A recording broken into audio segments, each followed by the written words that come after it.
If you're an addict and an alcoholic and you stop using alcohol and drugs, you feel worse. You feel terrible because it's a mental illness. And the alcohol and the drugs are not the symptoms. They are the cure. They are the medication you're using. It's the wrong medication. But for the time that I was doing it, I look back on it, I thank God, because it kind of got me through.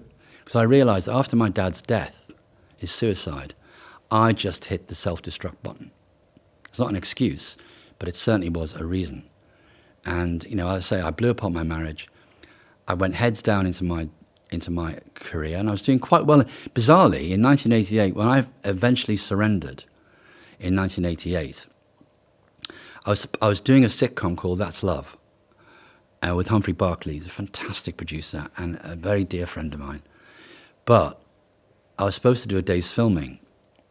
And, filming, you're there at 7 o'clock in the morning, you're ready to go. I woke up at 10 o'clock in the morning on a drug dealer's floor and looked at my watch. Oh, shit. So I hid for the day. I was so ashamed of myself. And the following day I went to see Humphrey and I said, Humphrey, I'm really sorry. I think I'm a drug addict. And he said, thank you for being honest. He said, if this happens again, he said, I've worked with people with issues like Peter Cook and Elaine Stritch. And he said, you're a nightmare. You've got to stop this. If it happens again, Jimmy, you'll be fired. And we're halfway through this production. And ITV will sue you. You're costing them money. I promised I'd never do it again. I love this job. I loved him. I didn't want to upset anybody. The following Wednesday, I did exactly the same thing. I woke up on a drug dealer's floor it wasn't a filming day. It was a rehearsal day.